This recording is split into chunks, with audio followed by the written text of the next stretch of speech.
नाजरीन, आज हमने बात करनी है कि सरकारी मुलाजमीन और पेंशनर्स के हवाले से कि कौन सी तजावीज़ जो है वो हमारे फाइनेंस मिनिस्टर ने पेश की हैं। उन तजावीज़ के हवाले से हम गुफ्तगू करेंगे और साथ डिस्पेरिटी अलाउंस और इसके साथ पेंशन के हवाले से जो जो अपडेट्स हैं वो आपके साथ इस वीडियो में डिस्कस की जाएंगी। मगर उससे पहले आपको पता है कि पाकिस्तान और इंडिया के दरमियान कशीदगी है, जंग का समा है और इस जंग के समा में बाकी कोई काम रुक नहीं रहा।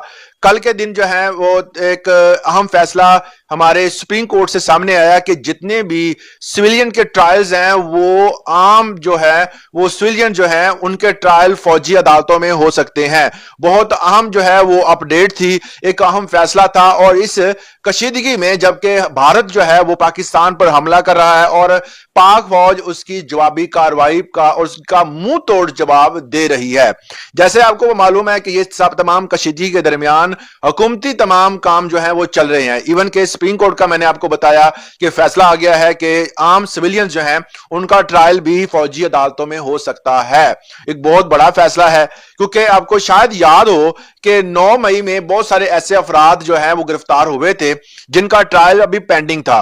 और जैसे ये फैसला आया उसके बाद इस ट्रायल को अब स्टार्ट किया जाएगा और जिनका हो गया है उनको उस वाले से जो सजाएं दी गई हैं वो चलती रहेंगी और वो सजाएं जो हैं वो अपनी पूरी करेंगे और उसके बाद रिहाई लेंगे। मगर एक बात मैं आपको समझा दूं कि इस हवाले से तमाम बार काउंसिल्स जिसमें लाहौर हाईकोर्ट बार एसोसिएशन ने एहतजाज भी किया है, उन्होंने कहा है कि ये ऐसा नहीं होना चाहिए। मगर यह है कि ये सुप्रीम कोर्ट का फैसला है, इस हवाले से आपको आगाह करना जरूरी था। अब चलते हैं जी सरकारी मुलाजमीन के हवाले से।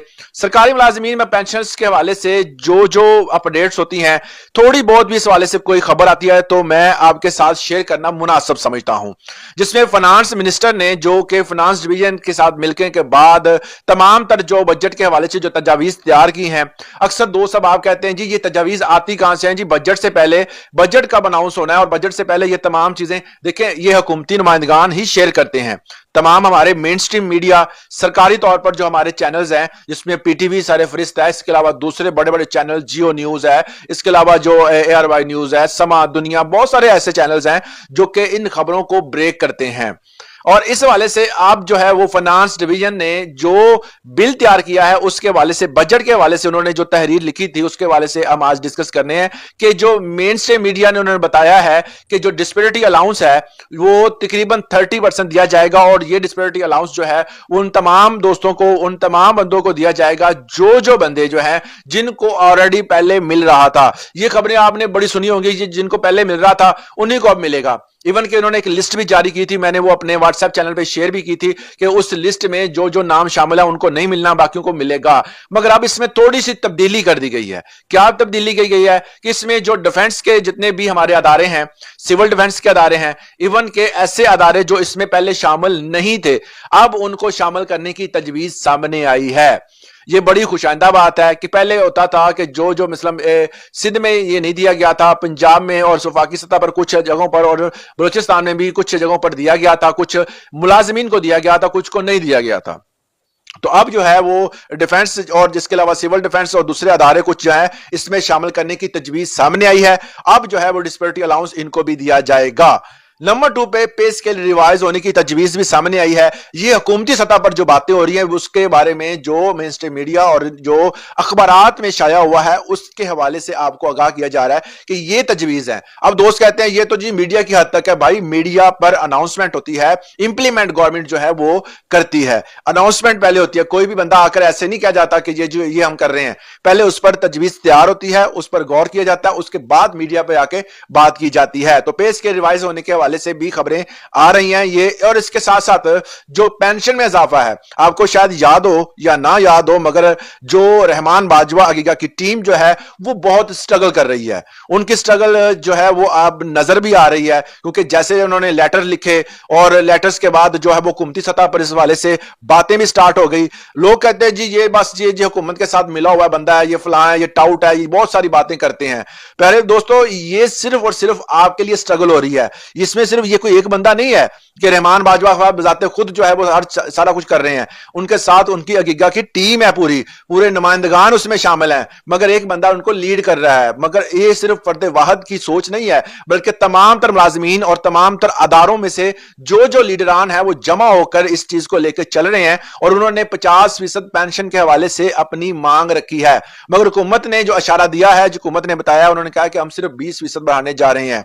जो हमारे जो ओल्ड पेंशन है, ईओबीआई जो जिनका जो सिस्टम चल रहा था पुराना ओल्ड पेंशनर के हवाले से 15% मई से उन्होंने कहा जी हमने बढ़ानी है, तो वो भी मंजूरी अब हो गई है। इसके अलावा बहुत सारे दोस्त अहबाब ये पूछते हैं कि जनाब बजट कब आ रहा है, बजट के हवाले से बताएं कब पेश हो रहा है। तो बजट के हवाले से मैं आपको बता दूं कि जून के पहले हफ्ते में इजलास होगा, जिसमें अवान बाला, अवान ज़ेरी और तमाम तर अहम ओहदेदारान और इवन के जो ऐसे मतलब लीडरान जो के अपोजिशन में बैठते हैं वो भी मौजूद होंगे, क्योंकि ये कोई आम मीटिंग नहीं होती, इसमें बजट की अनाउंसमेंट होती है और वो उस पर अगर कोई उनको तजवीज अच्छी ना लगे तो प्रोटेस्ट करते हैं। ये एक हमारे इस मतलब कह सकते पार्लियामेंट की एक हिस्ट्री है, ऐसा हमेशा से होता हुआ है। और ये तमाम तो जो भी इसमें अनाउंसमेंट्स होनी है वो हुकूमती सतह पर होती हैं, जिसमें आपको याद हो शायद तनख्वाह में इजाफा, डिस्पेरिटी अलाउंस पे इसके रिवाइज, इसके अलावा मेडिकल अलाउंस, इसके अलावा जो भी रेंट पे अगर आप रेंटल अलाउंस जो होता है वो मिलता है। इस तरह बहुत सारे अलाउंसेस जो होते हैं उनका ऐलान किया जाता है। जो महंगाई में इजाफा है उसके हवाले से बताया जाता है कितनी कमी होगी। प्रॉपर्टी के हवाले से बहुत ज्यादा बातें होती हैं, जो उस वाले से भी रिलीफ। ये अब जो है हुकूमती सतह पर इस चीज का ऐलान किया जा चुका है, मगर एक चीज हमेशा ये बाद में कह देते हैं कि आईएमएफ की मंजूरी के बाद ही हम जो है वो तमाम रिलीफ देने के अहल होंगे। अब जो है वो आईएमएफ आड़े आ रही है, मगर इन्होंने जब 140% अपने वाकई वज़रा की तनख्वाहें बढ़ाई थी कैबिनेट की, तब जो है वो ना आईएमएफ आड़े आई ना कोई और अदारा। इसके अलावा उन्होंने जब सुप्रीम कोर्ट, इसके अलावा बाकी जो हाई कोर्ट के जजेस रिटायर्ड थे उनकी मराद के हवाले से बात की, उनकी कॉलोनियों के हवाले से बात की और उसमें अपडेट किया गया तमाम चीजों को, तो उसमें भी आईएमएफ आड़े नहीं आया। मगर इस वाले से अब जो है वो तमाम तर डिस्पेरिटी अलाउंस पे इसके रिवाइज तनख्वाहों में इजाफा और पेंशन में इजाफा और 17A रूल के हवाले से जो बात हो रही थी, इसमें आईएमएफ की मुशावरत जरूरी है। मगर 17A रूल के हवाले से मैं बता दूं आज आपको कि अब हमारे बहुत ही प्यारे जो खोसा साहब हैं लाहौर के, उन्होंने एक वकील हैं, वो इस किस्म के केसेस के हवाले से अपडेट देते रहते हैं। उन्होंने बहुत सारे मुलाजमीन को जो है वो उनकी जॉब्स दिलाई हैं, जो फारग हो चुके थे, जो 17A रूल पे भर्ती थे, उनको भी जो है वो उनका हक दिलाया है। अब जो है वो हाई कोर्ट का एक फैसला आया जिसमें जो अपील के लिए जो है वो जा रहे हैं सुप्रीम कोर्ट में 17A रूल के हवाले से। जो बंदे पहले ऑलरेडी जो था जिनकी तैनाती हो चुकी थी और उनके बाद उनसे पहले जो पेंडिंग थे उनको भी उन्होंने फारिग कर दिया है। अब जो जगह प्ली तो सीधी सादी है कि जो बंदे बाद में आए हैं जिन्होंने अप्लाई किया उनको तो आपने रख लिया है, उससे पहले जिन्होंने अप्लाई किया हुआ तो उनको क्यों नहीं रखा? तो ये उनका हक है, उनको दिला के रहेंगे इंशाअल्लाह। इस वाले से आपकी क्या राय है हमें कमेंट सेक्शन में जरूर आगाह कीजिएगा। आज के लिए इतना ही, इजाजत दें, अल्लाह हाफिज।